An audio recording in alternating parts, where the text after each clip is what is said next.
Hey all அஸ்ஸலாமு அலைக்கும். Welcome to my channel. Today நம்ம கிளாஸ் 10 தான் பார்க்க போகிறோம். 10 என்ன அப்படின்னா கட் ஒர்க் தான் பார்க்க போகிறோம். வாங்க எப்படி போடுறது பார்த்துடலாம்.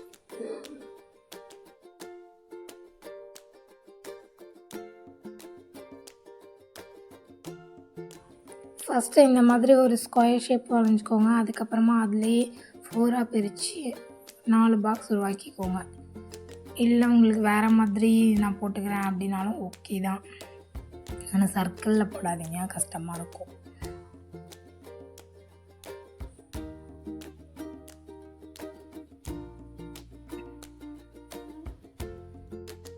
இந்த கட் ஒர்க் டிசைனுக்கும் நம்ம எப்பவும் போல் சரி த்ரெட் தான் யூஸ் பண்ணுவோம். நார்மல் ஊசி இதுதான் நம்ம யூஸ் பண்ணுவோம். இது 2 திங்ஸ் மட்டுமே இந்த டிசைனுக்கு போதும். இப்போ நம்ம வந்து ட்ரா பண்ணியிருக்கோம் இல்லையா ஸ்கொயர் ஷேப், அதில் ஃபஸ்ட்டு ஸ்டிச் போடுங்க. செயின் ஸ்டிச் தான் இது, ஃபுல்லாகவே போட்டுருங்க. எல்லா லைன்லேயும் போட்டுருங்க. ஃபஸ்ட்டு நான் எப்படி பண்ணுறேனோ அதை பார்த்து பண்ணுங்க.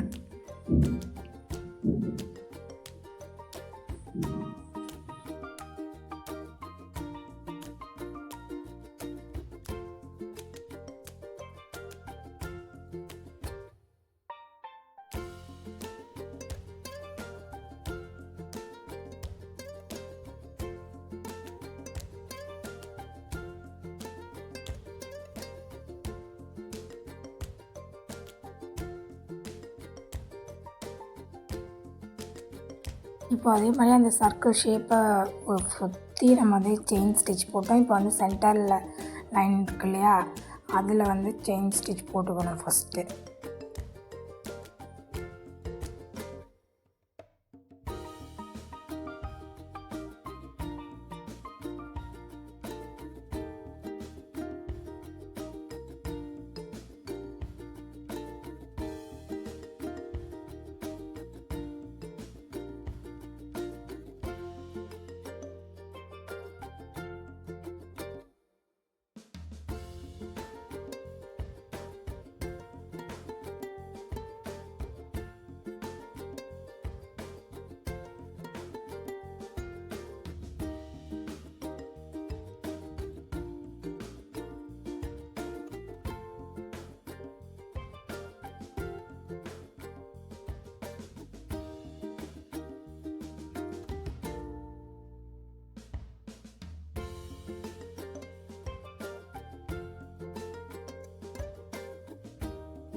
இப்போ இந்த பாக்ஸ் ஃபுல்லாகவே செயின் ஸ்டிச் போட்டு முடிச்சாச்சு.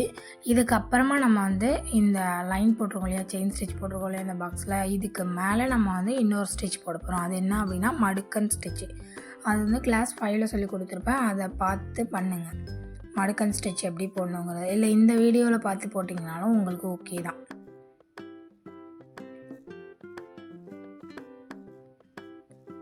இப்போ நான் எப்படி ஸ்டிச் போட்டிருக்கேனோ அந்த மாதிரி பாருங்கள். நீங்கள் உங்களுக்கு இன்னும் எக்ஸ்பீரியன்ஸ் ஆகலை அப்படின்னா நீங்கள் கொஞ்சம் தள்ளி போடுங்க. இல்லை அப்படின்னா நீங்கள் கிட்டேயே ஸ்டிச் போடுங்க. ஒரு தள்ளி போடால் ரொம்ப தூரமாக இருக்க மாதிரி இருக்கும், ஒரு மாதிரி பார்க்க நல்லா இல்லாத மாதிரியே போயிடும். இப்போ மடுக்கன் ஸ்டிச்சு ஸ்டார்ட் பண்ணுங்கள். அந்த எட்ஜில் வச்சு ஸ்டார்ட் பண்ணுங்கள். ஏன்னா உங்களுக்கு இப்போ செயின் ஸ்டிச் போட்டு முடிச்சதுக்கப்புறம் எங்கேருந்து ஸ்டார்ட் பண்ணணும்னு சில பேருக்கு தெரியாமல் கூட இருக்கலாம், அதுக்காக சொல்கிறேன். இதை மடுக்கன் ஸ்டிச் அப்படின்னு சொல்லலாம், ஜிக்ஸாக் ஸ்டிச் அப்படின்னு சொல்லலாம். நீங்கள் உங்களுக்கு எந்த மாதிரி புரியுதோ அந்த மாதிரியே நோட் பண்ணி வச்சுக்கோங்க.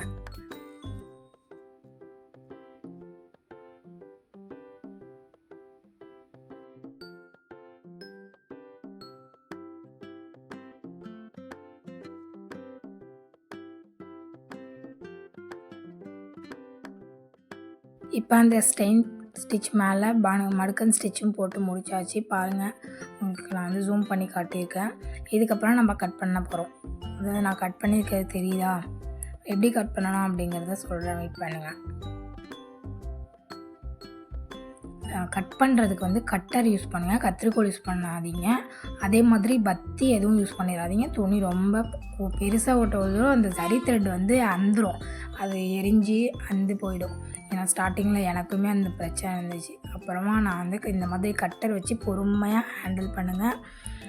ஒரு கையில் வந்து கட்டர் வச்சு பிடிச்சிக்கோங்க, இன்னொரு கையில் வந்து அந்த துணியை வச்சு பிடிச்சிக்கோங்க. அப்படி இல்லைனா நம்ம அந்த தையல் போட்டிருக்கோம் இல்லையா, அந்த ஸ்டிச்சில் படிச்சுன்னா டக்குன்னு கட் ஆகிடும். கட் ஆச்சுன்னா நீங்கள் ஃபஸ்ட்லேருந்து மறுபடியும் ஒர்க் பண்ணுற மாதிரி இருக்கும். அதுக்காக சொல்கிறேன், ரொம்ப பொறுமையாக ஹேண்டில் பண்ணுங்கள். ஒவ்வொரு பாக்ஸாக நீங்கள் வந்து இந்த மாதிரி கட் பண்ணி எடுத்துருங்க. எடுத்ததுக்கப்புறம் நடுவில் இன்னொரு ஸ்டிச் போடணும், அவ்வளோதான். இந்த ஸ்டிச் அதுக்கப்புறம் முடிஞ்சிடும். இப்படி கட் பண்ணுங்கிறத பார்த்துட்டிங்களா? இப்போ பாருங்கள்,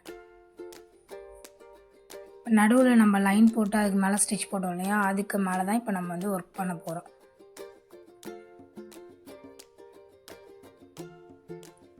அதாவது இந்த செயின் ஸ்டிச் போட்டு அதுக்கு மேலே நம்ம வந்து கோத்து எடுக்க போகிறோம். நான் எப்படி பண்ணுறேங்கிறத பாருங்கள்.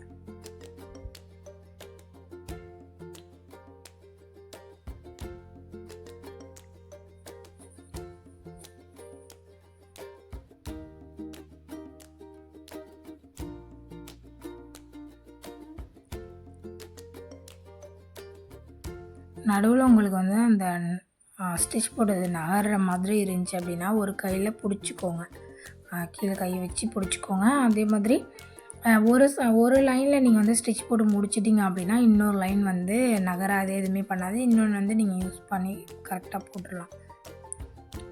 அதை மட்டும் கொஞ்சம் பொறுமையாக ஹேண்டில் பண்ணுங்கள். பாருங்கள், உங்களுக்கு தெரியுதா? நான் வந்து எவ்வளோ நெருக்க செயின் ஸ்டிச் தான் போட்டிருக்கேன். ஆனால் ரொம்ப நெருக்க போட்டிருக்கனால உங்களுக்கு இந்த மாதிரி தெரியுது. நடுவில் அந்த அது பிளாக் கலர் கிளாத்து கொஞ்சம் பிசுறுலாம் தெரியுது இல்லையா, அதெல்லாம் நீங்கள் வந்து வெட்டிக்கோங்க. இல்லைனா நீங்கள் கையால் உருவினாலே அது வந்து வந்துடும். அது அசிங்கமாக இருக்குது அப்படின்னு நினைக்காதீங்க. அது ஓரத்தில் கொஞ்சம் அப்படி தான் இருக்கும். ஏன்னா இப்போ வந்து பழகலை அப்படிங்கும்போது நம்ம ஊதுபத்தி அந்த மாதிரி வச்சு எடுத்தோம்னா துணி எரிஞ்சு போயிடும். அதுக்காக தான் நான் வந்து இந்த மாதிரி சொல்கிறேன். இந்த மாதிரி உங்களுக்கு டைம் ஆனால் கூட கட் ஆகாது, எதுவுமே பண்ணாது, உங்களுக்கு ஈஸியாக போயிடும் வேலையும்.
அவ்வளோதான். இப்போ நம்ம சென்டரில் போட்டிருந்த லைன்லேயும் நம்ம வந்து செயின் ஸ்டிச் ஆல்ரெடி ஒரு செயின் ஸ்டிச் போட்டாச்சு, அதுக்கு மேலே இன்னொன்று நெருக்க போடணும். அவ்வளோதான் இந்த ஒர்க்கு. இந்த சைடில் உள்ள துணி எல்லாமே கட் பண்ணி எடுத்துடணும். ரொம்பவே ஈஸி தான். உங்களுக்கு பார்த்தாவே தெரியும் சென்டரில் உள்ள லைனில் எவ்வளோ நெருக்க நான் வந்து செயின் ஸ்டிச் தான் போட்டிருக்கேன் அப்படிங்கிறது உங்களுக்கு பார்க்கும்போதே தெரியும். அதே மாதிரியே பண்ணுங்கள். கொஞ்சம் டைம் ஆக தான் செய்யும்.